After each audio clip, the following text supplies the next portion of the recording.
7 years ago, my brother Alan made a seemingly rash decision to marry someone pretty suddenly, Jan. From very early on, they had issues that she often brought to everyone. This is not how the family operates, and if I am being honest, she made everyone extremely uncomfortable multiple times by airing her grievances to anyone who would listen. Nothing major, no abuse or cheating or anything. Despite that, my family was warm to her because really it was Alan's life and decision. We accepted her and her child from a previous marriage and were thrilled when they welcomed a child together. I say I'm confident that at the very least, Alan was leery of her because he called me out of the blue to remind me I was the beneficiary of his insurance policy and that he'd like me to use that money to create education funds for the kids. This conversation took place 2 years ago. Well, Alan died in an accident about 3 months ago. Jan has continued to utilise the family for help, which is totally fine.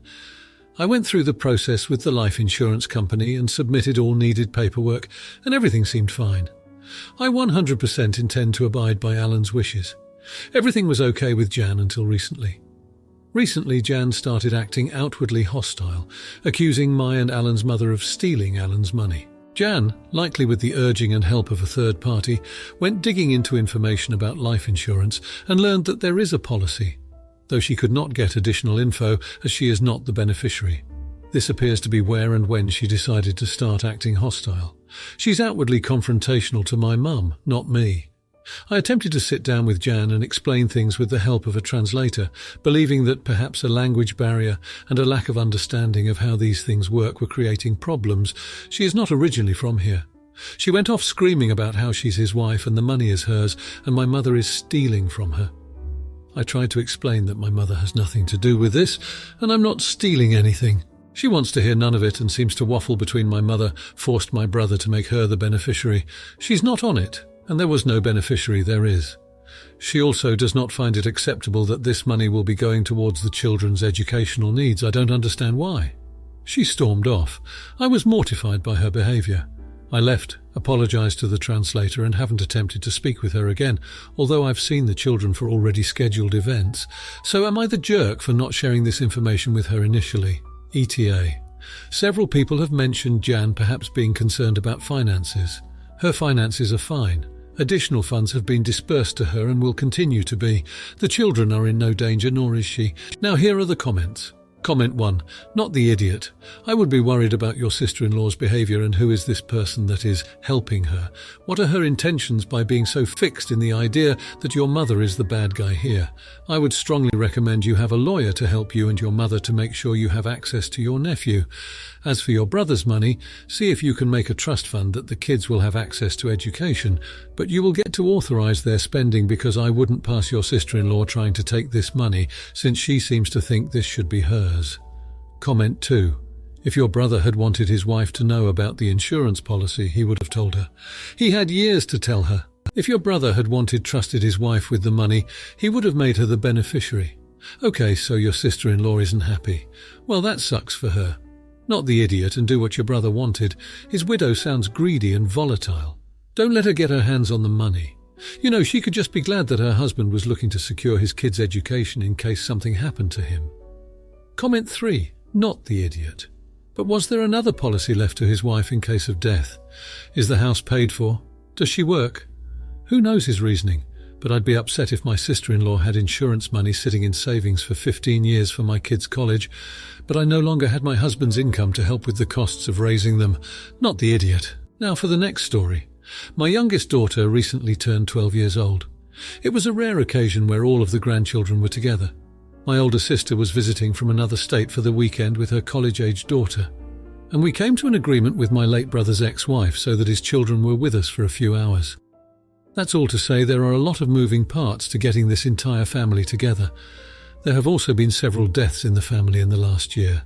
I wanted to get a picture with my mother and the grandchildren while we have the opportunity, since it might never happen that we're all gathered at the same time like this again. However, when I went to get the photo and I called for all the grandkids to go sit with Grandma, the niece of my older brother's partner went to sit with my mother as well. I tried to be very gentle and told her, "Not you, sweetie, just the grandchildren." Poor thing doesn't have much going on in her little head, and she just stood there like a deer in headlights until I beckoned her to come stand near me instead, before letting the children back outside to play. Next thing I know, my brother is asking me what happened because she's crying to him about it, and he was furious with me over this.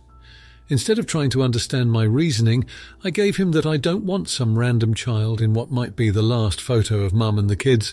They decided to leave. He childishly hasn't spoken to me in a week, and I'm not wrong to think he's the one overreacting and being unreasonable about this. Another edit to say my mother is not the most lucid, and she does not know who this little girl is. The most they do together is sit in silence when the other children are playing. Since this little girl is very shy and often won't go out to play, instead she glues herself to my mother, who won't move away from her. They have tea parties in silence, and the girl makes Play-Doh food for my mother, who pretends to eat it. As far as I know, based on how the girl looks, I believe my mother thinks her to be the daughter of a woman who used to work for the family when my mother was young, and they would be watched together. Now for the next story. We're all based in England.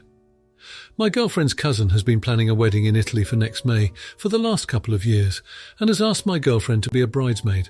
She made it quite clear from day one that she strictly wasn't allowing any partners or children to the wedding. This has sparked quite a lot of controversy in her family, with many of the family now boycotting the wedding because their partners, who I might add used to be very close friends with the bride, aren't invited.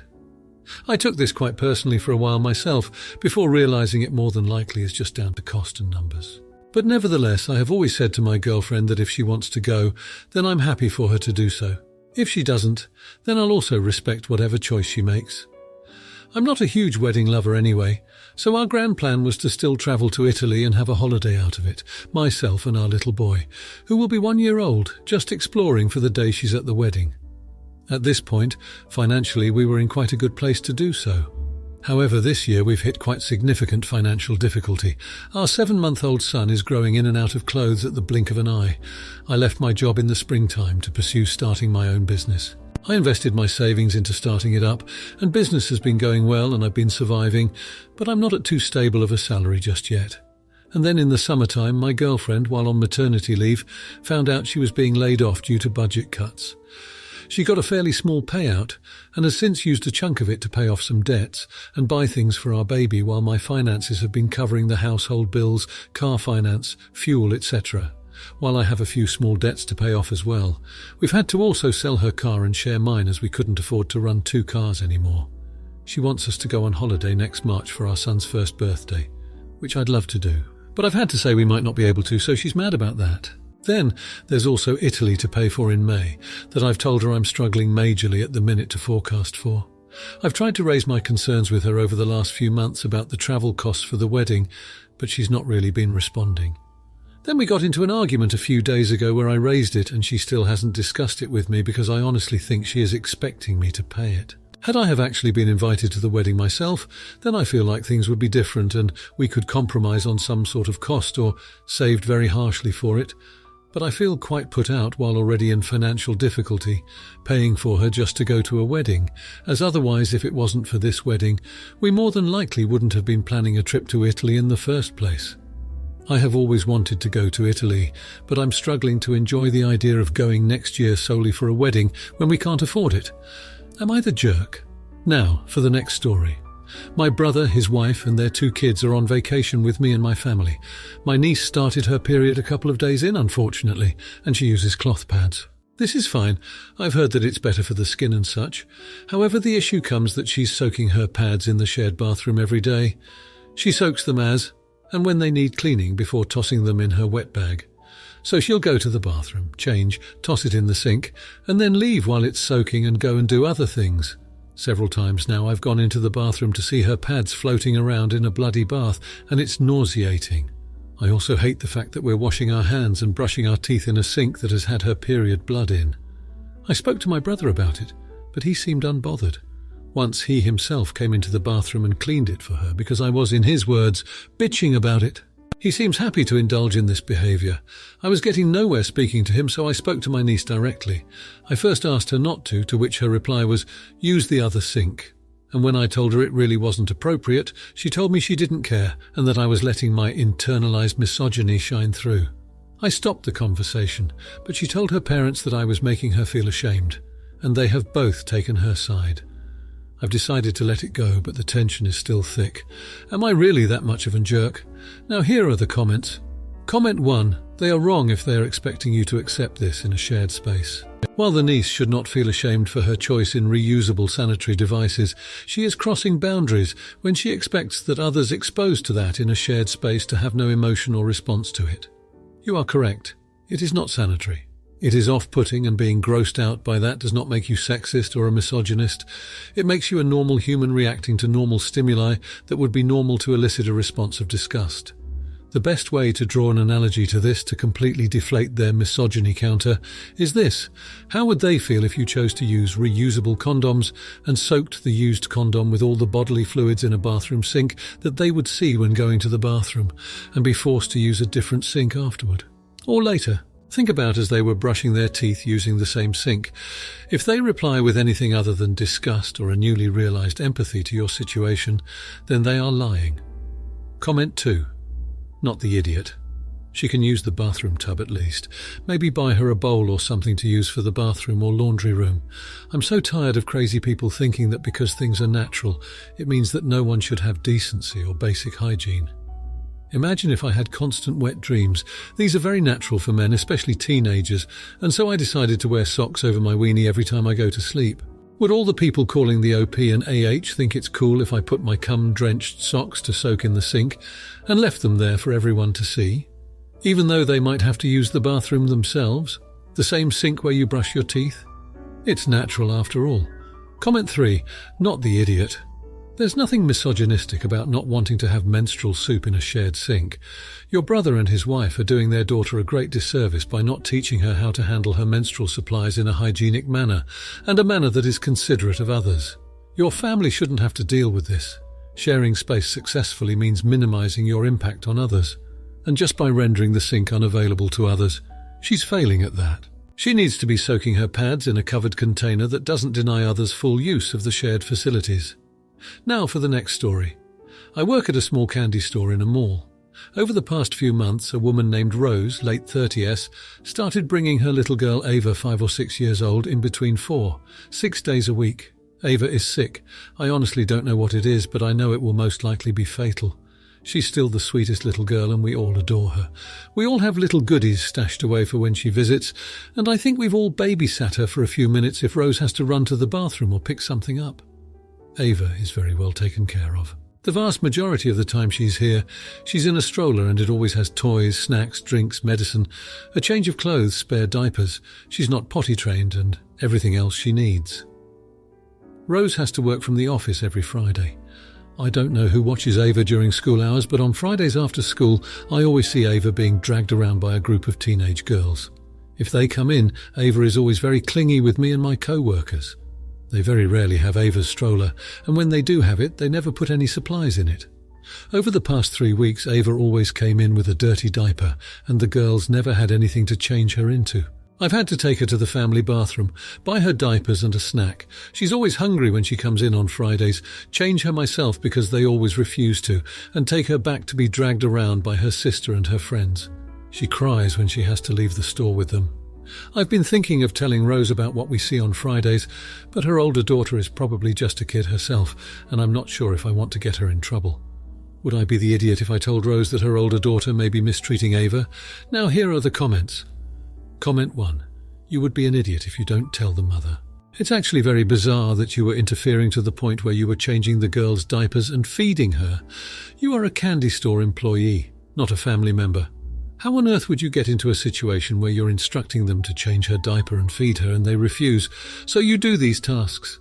That's well outside the bounds of a stranger's conduct, and it's creepy. You could harm her and be liable. And it's also very likely that the family would not want a stranger doing something so intimate. If you were truly concerned for Ava's well-being, you should have called an authority rather than doing these invasive tasks. I'm leaning towards this story being fake, but on the off chance it's not, you've acted very inappropriately and you should tell the mother. Comment 2. What on earth? Of course, tell the mum. Why are you caring about whether a teenager gets into trouble for neglecting the care of a sick and dying little girl? She's not being fed or changed, is barely cared for, and that's just what you observe from glimpses. If she is that ill, then such a strain could be dangerous. Is your plan to just continue to watch this child be mistreated when you fully have the power to intervene? Why? not the idiot for telling mum, and you're the idiot for even considering that a teenager getting grounded could ever be a reason to ignore child abuse. Comment 3. I've been thinking of telling Rose about what we see on Fridays, but her older daughter is probably just a kid herself, and I'm not sure if I want to get her in trouble. The kid is a teen who should know better, and if she doesn't, or even if it's parentification, it's still not a reason for neglect, which is what you're seeing here. Something has to be said. At the very least, I would go to your manager and have them approach them, not the idiot. If you like this video, you'll probably like these too. Also, while you're here, please consider subscribing. It's your support that keeps this channel alive and allows me to make better and longer videos. Have a great day.